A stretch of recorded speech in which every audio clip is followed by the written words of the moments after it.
In the workshop today we've bought this English yew for you to have a look at, and this belongs to my very good friend Stuart, and he's here with me, and we're going to be working this tree for you over the next couple of days. The first thing we're going to start doing with this is actually thinning some of this branch structure.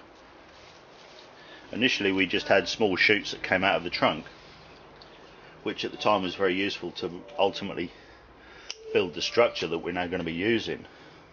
But we've now got a little bit too much length, we've got too much branching in here, so we're going to thin this back because we want to display this absolutely fantastic trunk and this amazing deadwood that's in here. What I'm doing now is beginning to gradually clean out the internal structure of this tree.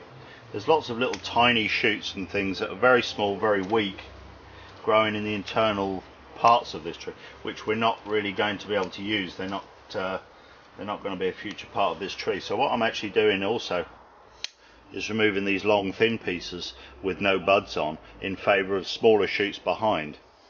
The reason for that is the size of this tree, the branches have got too long and we've got a reasonable amount of structure here underneath, but a lot of the green is too far out, it's too far on the ends. Rather than wiring that and twisting it all up to compact it, we're going to prune this because the yews bud profusely, so we can take a shoot, we can prune it back to some smaller shoots behind, and that'll mean that over the subsequent couple of growing seasons this whole tree is going to be compacted without unnatural looking twists and turns to push it back. So like I say, we begin by removing all the weak inner parts and the little thin spindly branches, and then we can look at other branches where we've got an opportunity, like here where we've got this branch and then we've got these side branches. So at that point we can remove that, and that shortens that branch straight away. Subsequently this will bud up further back, and as it does we'll be able to shorten it again and again, and that will mean that this tree will end up with a much more compact silhouette and much better dimensions. I've now finished thinning these branches, and as you can see we've got a nice basic structure in here. A lot of these original branches were wired several years ago. Now they've fattened up, and you can see that's given us a nice good strong basic structure. So the next stage is to start to get into some of this deadwood.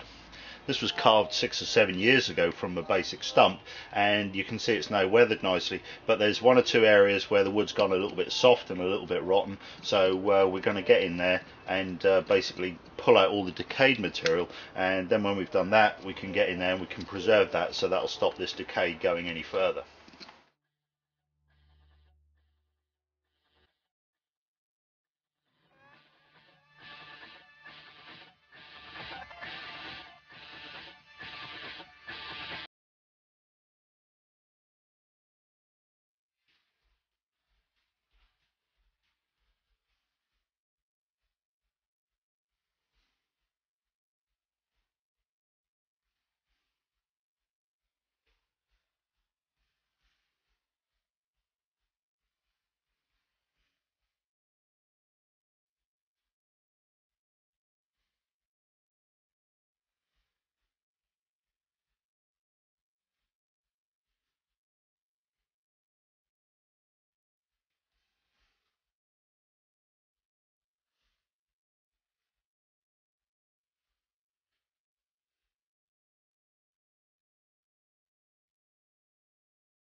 This demonstration is not to show you my prowess in styling bonsai, but more to show you the progressive nature of building trees.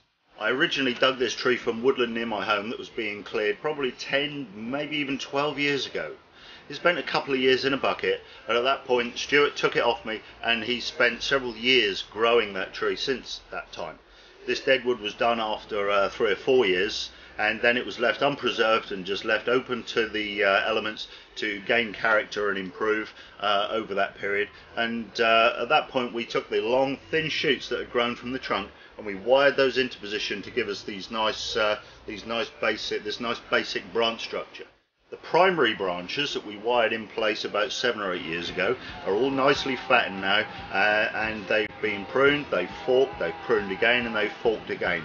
So now what we've been able to do is place a secondary branch structure. What will subsequently happen with this tree now over the next probably 5 or 6 years is it will be grown and pruned and grown and pruned, and in that time progressively these branches will be reduced, they will increase in density and they will reduce in length.